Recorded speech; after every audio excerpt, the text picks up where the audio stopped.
오늘 함께 나눌 말씀은 느헤미야 6장 15절에서 19절. 느헤미야 6장 15절에서 19절의 말씀으로 주연으로서의 삶에 필요한 방식이라는 제목으로 함께 말씀을 나누려고 합니다. 느헤미야는 정말 대단한 사람이라고 생각됩니다. 거의 80년간 방치되었던 성벽을 52일 만에 완성합니다. 지금의 경복궁의 외벽 정도 규모였다라고 합니다. 느헤미야는 성벽을 완성하기까지 여러 어려움이 있었습니다. 비록 느헤미야가 완성한 시간 자체는 52일이었지만 그것을 완성하게 가능했던 것은 그의 나이 40년 정도의 총체적인 표현과 하나님의 은혜였다라고 생각합니다.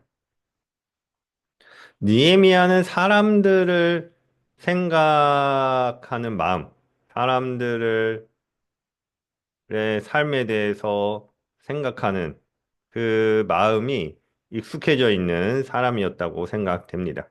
느헤미야가 성벽을 쌓아야겠다. 또 처음 시작한 이유는 사람에 대한 관심과 사랑 때문이었습니다.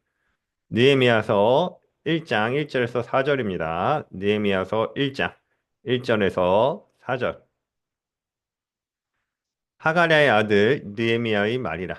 아닥사스다 왕 제20년 기슬르월에 내가 수상궁에 있는데 내 형제들 가운데 하나인 하나니가 두어 사람과 함께 유다에서 내게 이를 얻기로 내가 그 사로잡힘을 면하고 남아 있는 유다와 예루살렘 사람들의 형편을 물은즉 그들이 내게 이르되 사로잡힘을 면하고 남아 있는 자들이 그 지방 거기에서 큰 환난을 당하고 능욕을 받으며 예루살렘 성은 허물어지고 성문들은 불탔다 하는지라.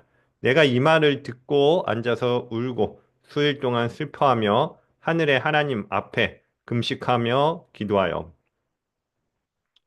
느헤미야 입장에서는 예루살렘을 생각할 필요가 없었던 사람입니다. 그들이 어떻게 살든지 느헤미야에게 크게 관계되지 않은 사람입니다. 그런데 느헤미야는 자신이 편안하게 잘 살고 있지만, 그리고 앞으로도 쭉 잘 살 수 있지만, 예루살렘에 남은 사람에게, 예루살렘에서 사로잡힘을 면하고 남아있는 그 사람들에게 관심과 사랑을 가지고 바라봅니다.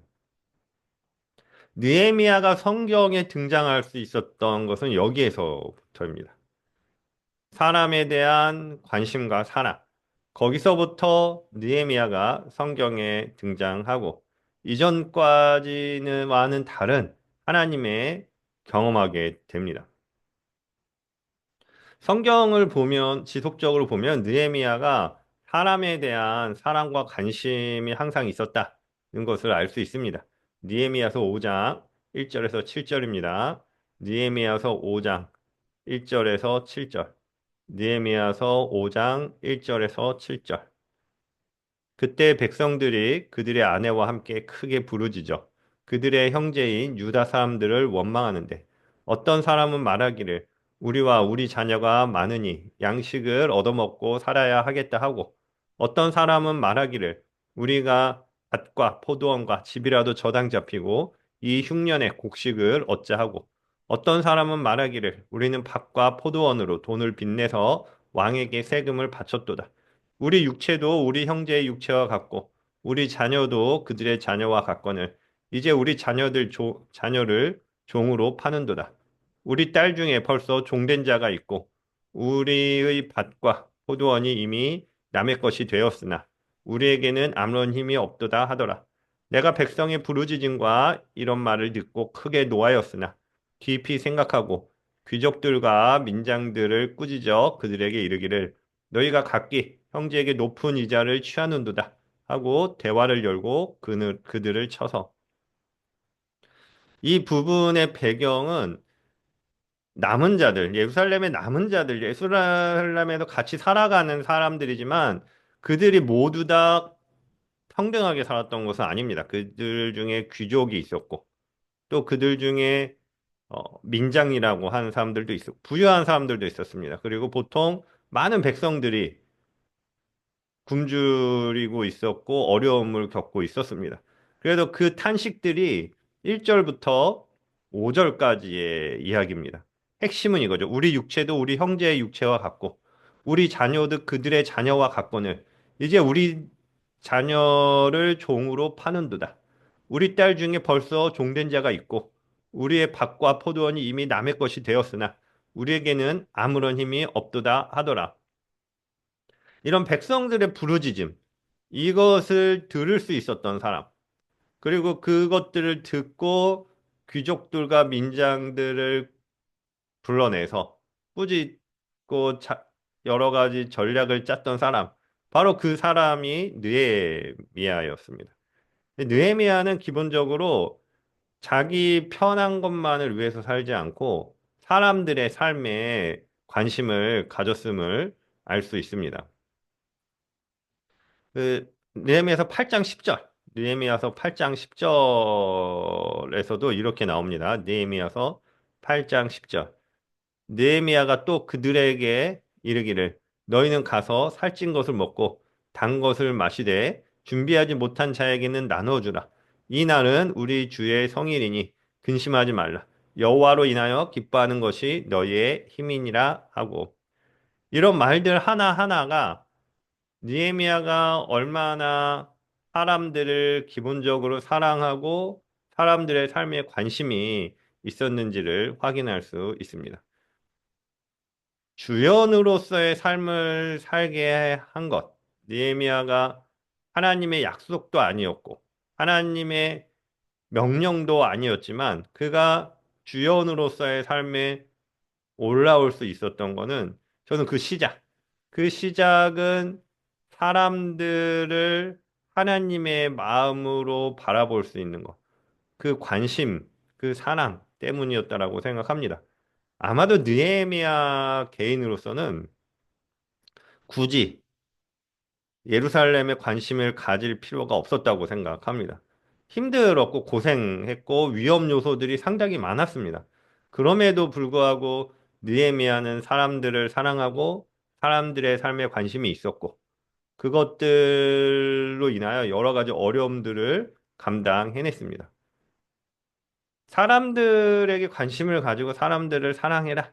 이것이 하나님의 율법의 핵심입니다. 그리고 예수님의 말씀의 핵심이죠. 예수님의 모습을 보면은 예수님께서 얼마나 사람들에게 관심을 가지고 사랑했는지, 불쌍히 여기셨는지를 볼 수 있습니다. 불쌍히 여김으로부터 나오는 사랑.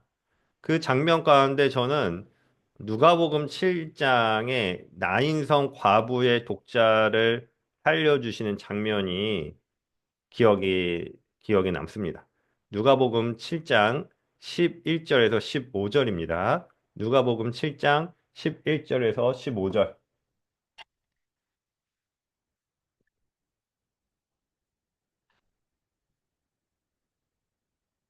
같이 읽도록 하겠습니다.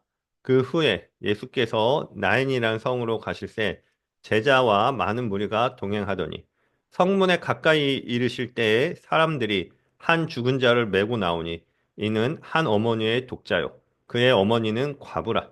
그 성에 많은 사람도 그와 함께 나오거늘 주께서 과부를 보시고 불쌍히 여기사 울지 말라 하시고 가까이 가서 그 관에 손을 대시니 맨 자들이 서는지라 예수께서 이르시되 청년아 내가 네게 말하노니 일어나라 하시매 죽었던 자가 일어나 앉고 말도 하거늘 예수께서 그를 어머니에게 주시니 나인성 과부의 아들 그 주위 사람들 말고 누가 관심을 갖기나 하겠습니까? 더군다나 그 과부에게는 누가 관심을 갖겠습니까? 한두 말 가십거리로 흘러갈 뿐이겠죠. 그런데 예수님께서 그곳을 찾아가셨습니다. 그리고 그 관에 손을 대셔서 멈추게 하십니다. 상당히 놀랄만한 장면입니다. 당시 지도자들은 과부에 관심을 갖지 않았고 더구나 죽은 사람은 부정하다라고 해서 근처에 가지도 않았습니다. 그런데 예수님께서 관심을 가지셨고 관에 손을 대셔서 살려주셨습니다. 예수님께서 사람들을 얼마나 사람 각 개인의 삶에 얼마나 많은 관심을 가지고 있는지를 보여주는 장면입니다. 그리고 이런 장면들은 너무너무 성경에 많습니다. 예수님께서 기본적으로 예수님의 삶을 이끌었던 방식이 하나님에 대한 사랑과 사람들에 대한 사랑이었다고 생각됩니다. 그리고 느헤미야를 또 살펴보면 느헤미야는 원칙을 따라서 사는 사람,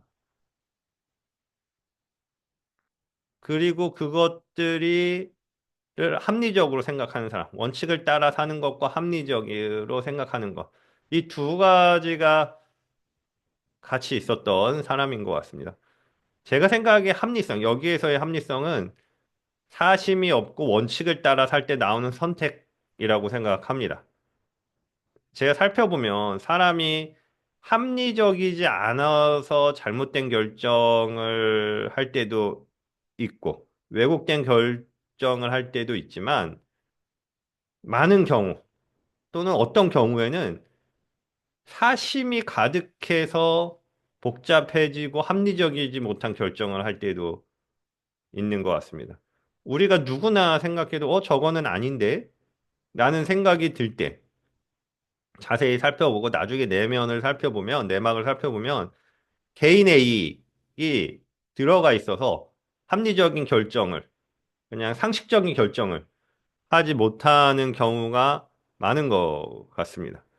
하지만 느헤미야의 삶은 그가 원칙을 따라서 살았고 합리적으로, 상식적으로 결정하는 것을 알 수 있습니다. 느헤미야서 5장 14절에서 19절. 느헤미야서 5장 14절에서 19절입니다. 또한 유다 땅 총독으로 세움을 받을 때 곧 아닥사스다 왕 제20년부터 제32년까지 12년 동안은 나와 내 형제들이 총독의 녹을 받지 아니하였느니라. 나보다 먼저 있었던 총독들은 백성에게서 양식과 포도주와 또 은 40세겔을 그들에게서 빼앗았고 또한 그들의 종자들도 백성을 압제하였으나 나는 하나님을 경외함으로 이같이 행하지 아니하고 도리어 이 성벽 공사에 힘을 다하며 땅을 사지 아니하였고 내 모든 종자들도 모여서 일을 하였으며 또 내 상에는 유다 사람들과 민장들 150명이 있고 그 외에도 우리 주위에 있는 이방 족속들 중에서 우리에게 나아온 자들이 있었는데 매일 나를 위하여 소 한 마리와 살찐양 6마리를 준비하며 닭도 많이 준비하고 열흘에 한 번씩은 각종 포도주를 갖추었나니 비록 이같이 하였을지라도 내가 총독의 녹을 요구하지 아니하였음은 이 백성의 부역이 중함이었더라. 네, 하나님이여, 내가 이 백성을 위하여 행한 모든 일을 기억하사 내게 은혜를 베푸시옵소서. 느헤미야는 하나님을 사랑했고 그것이 합리적인 생각과 삶으로 표현되었습니다. 그렇게 삶을 살았고 자신이 알지 못하는 상황에서 느헤미야를 구원하는 결과를 만들어냅니다. 느헤미야가 성벽을 완성하는 과정에서 자신도 모르는 여러 번의 위험이 있었습니다. 당연히 자신도 모르는 여러 번의 위험이 있을 수밖에 없는 게 느헤미야는 자기의 길을 가고 있었지만 느헤미야를 넘어뜨리려는 사람들은 계략을 꾸미고 있습니다. 당연히 몰랐겠죠, 느헤미야가. 계략을 꾸미는 사람들의 마음들을 어떻게 알겠습니까? 도둑이 들어온다. 사기를 한다. 사기를 치는 사람이 있다. 그 사람들이 어디서 꾸미고 있고 어디서 나쁜 짓을 계획하고 있는지 알 수가 없습니다. 그런데 느헤미야를 보호했던 것들.